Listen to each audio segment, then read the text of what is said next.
दोस्तों नमस्कार, सुप्रभातम, गुड मॉर्निंग।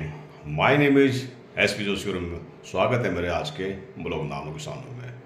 दोस्तों लगभग 11:15 हो रहे हैं और मैं अपने ब्लॉग की शुरुआत कर रहा हूँ अब, क्योंकि सुबह से कुछ विशेष था नहीं, तो वही ना चाय नाश्ता वगैरह वगैरह आराम से ये रहा है। खैर फिलहाल तो यही है और अब तैयारी हो चुकी है स्कूल जाने की, और कल की होगी छुट्टी। तो कल भी 2 अक्टूबर को जो राष्ट्रीय अवकाश होता है और महात्मा गांधी जी का जन्मदिन, साथ ही उत्तराखंड के लिए एक काला दिवस भी कहा जाता है, जो 1994 में मुजफ्फरनगर कांड हुआ था। तो उत्तराखंड बने हुए तो कई साल हो गए, लेकिन उत्तराखंड की अभी वो परिस्थिति, वह स्थिति बनी हुई है कि वहाँ का विकास नहीं हो रहा, लेकिन उल्टा और नाश हो चुका है और भी विश्वास खत्म हो चुका है। राजनीतिक दलों से लगभग विश्वास लोगों का खत्म हो चुका, लेकिन जो भी होना है, होना तो उन्हीं के द्वारा है, राजनीतिक दलों के द्वारा ही होना है जो भी होगा। फिर भी प्रयास लोग जारी करे हुए हैं।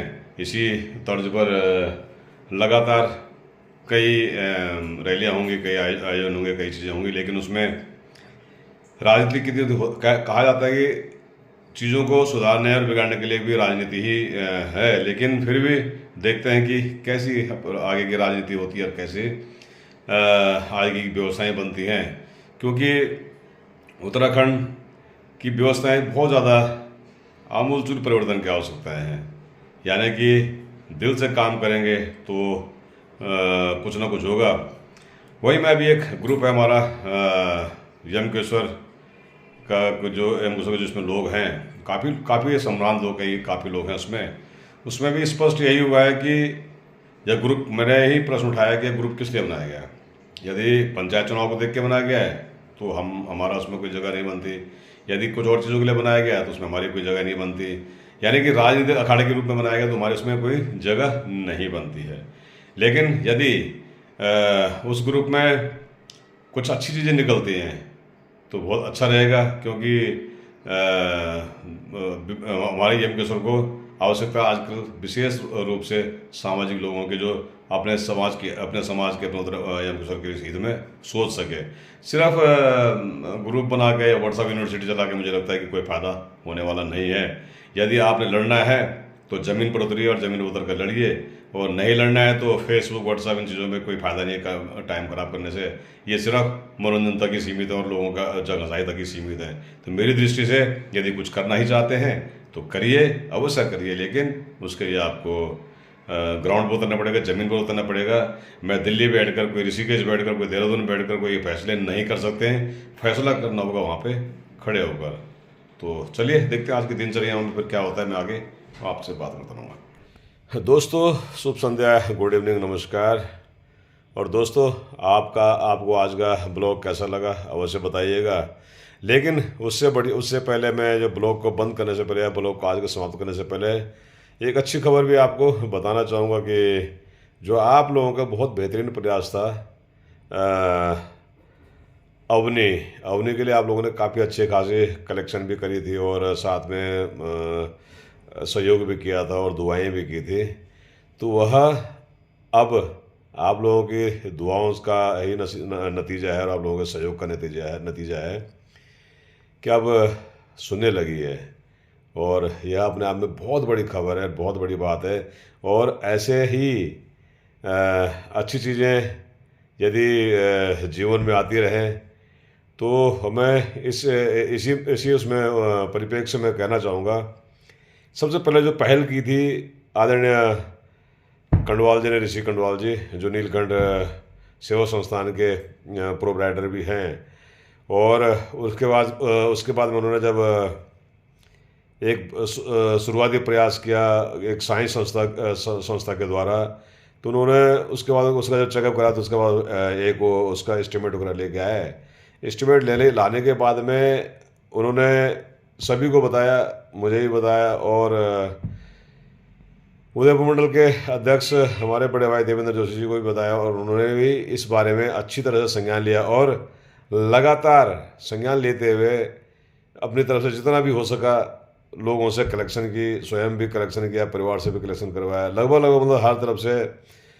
वहीं कंडवाल जी ने भी वो, जिसमें कि काफ़ी लोगों का सहयोग रहा, जिसमें कुसुम कंडवाल जी भी थी। और मैं नाम कितनों को लूँगा, क्योंकि नाम मैं ज़्यादा ले नहीं पाऊँगा इसमें, क्योंकि नाम एकदम इतने सारे नाम थे कि, क्योंकि बूंद बूंद से घड़ा भरा था, और उस घड़े से ही यह सब कुछ हुआ है। तो मैं नाम ज़्यादा नहीं ले पाऊँगा, लेकिन इतना ज़रूर कह पाऊँगा कि यह पुण्य कार्य आपका जो आपके द्वारा जो किया गया ना, यह वाकई में बहुत बेहतरीन काम था। और ऐसे काम ही समाज के बहुत बिरले लोगों के हाथों होते हैं, जो कि मैं ऋषि कंडवाल जी का सबसे पहले इसलिए धन्यवाद करना चाहूँगा कि सबसे पहले पहल उन्होंने ही की थी, और उस पहल का ही नतीजा है कि आज अवनी सुन रही है। तो ये अपने आप में बहुत बड़ी चीज़ें हैं कि अवनी सुन पा रही है। अवनी अब मैं एक छोटा सा क्लिप उसमें डालूंगा कि जो डाल रहा हूँ साथ में, आप देखिएगा कितना अवनी, खुश और कितना वो है, मतलब ए अवनी, एक अलग सा एहसास होता है। तो खैर, अवनी, यह ऐसे सामाजिक कार्यों के लिए ही तो जीवन है। अव और मेरे हिसाब से जिससे जितना हो सकता है ऐसे सामाजिक कार्यों में, आज एक अवनी ठीक हुई है, कल कई अवनी और कई बच्चे अपने, यानी कि जो कुदरत का दिया हुआ दुख था शायद, वो कहीं ना कहीं कहते हैं कि जब एक जो श्री राम ने जो चलते हुए पत्थर पे पैर लगाया था, जिसपे एक अहिल्या का उद्धार हुआ था, शायद यही तरीका था वो। मुझे लग रहा है कि कहीं ना कहीं किसी न किसी के हाथों से उद्धार होना होता है, और ऊपर वाले से पहले से यह सुनिश्चित होता है। प्रयास करते रहें। आपका एक छोटा सा प्रयास किसी को यदि नया जीवन देता ना, तो उससे बड़ा कोई चीज़ है ही नहीं। तो मैं सभी का धन्यवाद करते हुए आज के इस ब्लॉग को यहीं समाप्त करता हूँ। और कल 2 अक्टूबर है, गांधी जयंती है, तो स्कूल की छुट्टी रहेगी, घर में रहेंगे, देखते हैं क्या क्या चीज़ें हो सकती हैं। प्रयास करेंगे कि आप लोगों से मिलकर एक नया, कुछ ना कुछ हो सकता है कि कुछ एक नया ब्लॉग तैयार हो। तो आज के लिए नानू के सामने में इतना ही। मिलते हैं कल नए ब्लॉग के साथ, नई दिनचर्या के साथ। Bye bye. जय हिंद, जय उत्तराखंड, जय यमकेश्वर। और दोस्तों, आपको प्रसन्नता होगी कि वहीं नौगांव बुकंडी मोटर मार्ग जो काफ़ी दिनों से बाधित था, वह आंशिक रूप से खुल चुका, अभी पूरी तरह से नहीं खुला है। छोटी गाड़ी लेकर कोई अभी ना जाए वहाँ पे, क्योंकि अभी थोड़ा सा दिक्कतें हैं भी रोड पर। और मुझे लगता है कि जो भी इस रूट पर जाएं अभी संभल के जाएं, क्योंकि अभी जगह जगह काफ़ी कमियां हैं, और शायद छोटी गाड़ियां भी ना चढ़ पाए। और नदी में भी थोड़ा पानी अभी छोटी गाड़ियों के लिए ठीक नहीं है। तो एंजॉय कीजिए अपने सफ़र को, लेकिन बहुत बेहतरीन तरीके से देखभाल के चलें, लेकिन एडवेंचर के साथ में। नौगांव बुकंडी मोटर मार्ग फिर आपके लिए शुरू हो चुका है। ये खुशखबरी भी आपको देना बनता ही है। हालांकि अभी आंशिक रूप से हुआ है, ये मैं अभी बता रहा हूँ। यह पूरी तरह से नहीं खुला। यदि सवारियाँ उस एरिया की होंगी तो गाड़ी जाएगी, अदरवाइज गाड़ी को अभी कुछ दिन, जब तक रोड सही नहीं होता पूरा, तब तक मुश्किल होगा। इसलिए पहले ही सूचना दें कि भाई हम हैं वहाँ पे जाने वाले, अदरवाइज नहीं तो परिस्थितियाँ थोड़ी सी भी बदलती हुई नज़र आएंगी। खैर, फिर भी आइए और मज़ा लीजिएगा इस रोड का, लेकिन अभी पर्सनल व्हीकल, छोटे व्हीकल ना लाएं। यदि आपके बड़ी गाड़ियाँ हैं तो अवश्य आप आ सकते हैं।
और दोस्तों जैसा कि आप देख रहे होंगे अभी सड़क अभी बिल्कुल अभी इस लायक नहीं है कि जिसमें छोटी छोटी गाड़ियाँ आ सकें।